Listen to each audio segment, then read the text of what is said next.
Ang mga aralin sa video na ito ay una, ano ang kohesyong gramatikal? Ikalawa, ano-ano ang mga uri ng kohesyong gramatikal?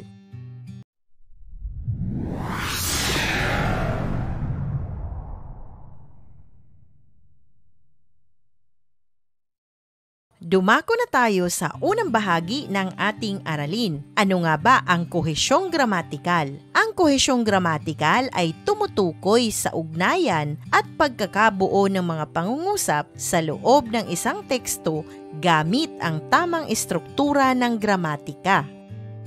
Ang layunin ng kohesyong gramatikal ay pagdugtungin ang mga ideya upang maging maayos, malinaw at lohikal ang daloy ng pahayag, maiwasan ang paulit-ulit na salita at maging organisado ang kabuoang mensahe nito. Narito ang iba't ibang uri ng kohesyong gramatikal. Una, referensya o reference. Ang referensya ay ang paggamit ng mga salita upang tumukoy, magbigay direksyon o mag-ugnay sa ibang salita o pangungusap sa diskurso. Mahalaga ito upang mapanatili ang pagkakaugnay-ugnay at pagpapatuloy ng ideya nang hindi inuulit ang parehong salita o kabuuang parirala. Narito naman ang dalawang anyo ng referensya. Una, anapora. Sa anapora, ang pantukoy ay sumusunod sa mismong tinutukoy na salita. Nangyayari ito kapag ang ikalawang salita o pantukoy ay umaasa sa una o tinutukoy. Ang anapora ay magagamit upang iwasan ang pag-uulit ng pangalan, maging simple ang pangungusap at mapanatili ang daloy ng ideya. Halimbawa, si Luna ay mahilig magpinta. Araw-araw siya ay gumagawa ng bagong obra na sumasalamin sa kanyang damdamin. Minsan, siya ay nananatili ng ilang oras sa studio upang tapusin ang kanyang mga proyekto. Ang siya sa pangungusap ay ginamit na pamalit sa Luna. Kung papansinin, nauna ang pangalan na Luna at sinundan ito ng siya upang hindi na umulit sa iba pang bahagi ng pangungusap. Ikalawa, katapora. Sa katapora naman, ang pantukoy ay nauuna bago ang mismong tinutukoy. Magagamit ang katapora sa mga sumusunod, bumuo ng suspense, magbigay diin sa ideya bago ito tukuyin, at paigtingin ang estilo ng pagsasalaysay. Halimbawa, ito ang binigay na regalo ng aking ina. Ang bag na ito ay nagmula pa sa Germany.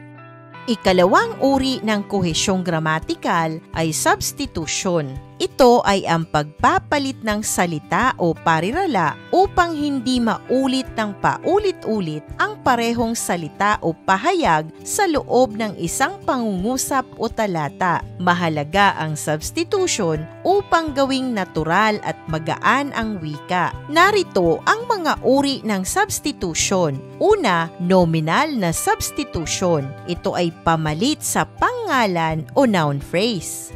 Halimbawa, bumili si Marco ng 3 notebook. Ang mga ito ay gagamitin niya para sa iba't ibang asignatura. Pansinin ang naka-highlight na mga ito. Ito ay ipinalit sa notebook na pangalan sa unang bahagi ng pangungusap. Ikalawang uri ay verbal na substitution. Ito naman ay pamalit sa pandiwa o aksyon. Halimbawa, tumakbo ng mabilis si Lira. Nang makita ito ng kanyang kapatid, ginawa rin niya iyon. Sa halip na banggitin sa ikalawang pangungusap ang tumakbo ng mabilis, pinalitan ito ng ginawa rin niya iyon.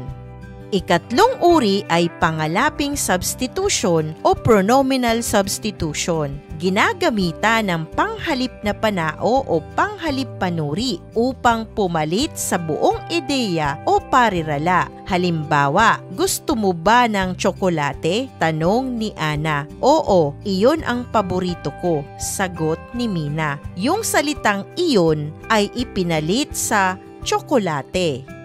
Ikatlong uri ng kohesyong gramatikal ay ellipsis o pagkakaltas. Ito ay ang sinasadyang pagtanggal ng salita o parirala dahil maaaring mahinuha o malinaw na mula sa konteksto ang nawawalang bahagi. Pinapaganda nito ang teksto ayon sa mga sumusunod na dahilan. Una, hindi na inuulit ang parehong ideya. Ikalawa, ginagawang maikli at matipid ang pahayag. At ang panghuli, pinapabilis ang daloy ng pangungusap. Narito naman ang mga uri ng ellipsis. Una, nominal ellipsis. Ito ay pagkakaltas sa bahagi ng pangalan. Halimbawa, may malaking payong si Kara. Si Lito naman ay maliit. Inalis ang payong sa unang pahayag o pangungusap. Ikalawang uri ng ellipsis, verbal ellipsis. Ito ay pagkakaltas sa bahagi ng pandiwa. Halimbawa, naglinis ako ng bahay. Si Leia sa bakuran. Hindi na binanggit muli ang naglinis sa ikalawang bahagi ng pangungusap.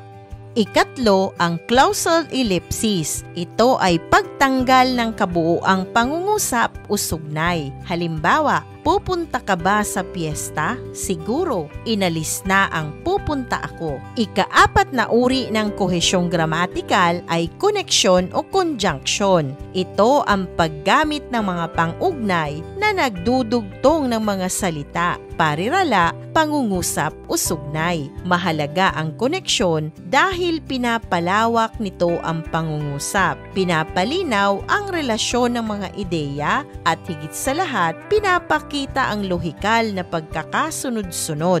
Alamin naman natin ang mga uri ng conjunction at malawak na mga halimbawa. Unang uri, pagdaragdag o additive. Ito ay nagdudugtong ng ideya o impormasyon. Gumagamit ng mga pang-ugnay na at pati, gayon din, dagdag pa rito. Halimbawa, masipag si Althea sa klase at mahusay din siyang makitungo sa mga kaklase. Ikalawang uri ng conjunction ay pagsalungat o adversative. Ito ay nagpapakita ng kontrast o pag-iba ng direksyon ng ideya. Gumagamit ng mga pang-ugnay na ngunit, subalit, datapwat, bagaman. Halimbawa, nais niyang sumama, ngunit kailangan niyang tapusin ang proyekto. Ikatlong uri ay sanhi at bunga o causal. Ito naman ay nagpapakita ng dahilan at epekto. Gumagamit ng mga pang-ugnay na dahil, sapagkat, kaya, bunga nito, dahilan dito. Halimbawa, hindi na siya nakapag-aral dahil sumama ang kanyang pakiramdam. Ikaapat na uri, pagkakasunod-sunod o temporal. Nagpapakita ng ayos ng pangyayari. Gumagamit ng mga pang-ugnay na una, pangalawa, pagkatapos, kalaunan, sa huli. Halimbawa, una, naghanda sila ng pagkain. Pagkatapos, nagtipon ang buong pamilya. Ikalimang uri ng conjunction ay paglilinaw o explanatory. Nagbibigay liwanag o dagdag paliwanag. Gumagamit ng mga pang-ugnay na sa madaling sabi, ibig sabihin, kung gayon, sa makatwid. Halimbawa, tumaas ang presyo ng bilihin. Sa makatwid, lumalaki ang gastusin ng bawat pamilya. Ika-anim, panang-ayon o pananggi. Nagpapahayag ng pagsang-ayon o pagtanggi. Gumagamit ng mga pang-ugnay na oo, tunay, totoo o di kaya sa pananggi, hindi, kailanman, hinding-hindi. Halimbawa, hindi ako papayag sa anumang kasunduan na hindi malinaw.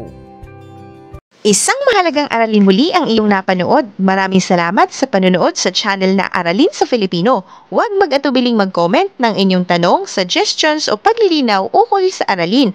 Munting kahilingan sa iyong kaibigan, paki-like, share and subscribe para updated ka sa mga susunod pang bagong video ng Aralin mo sa Filipino.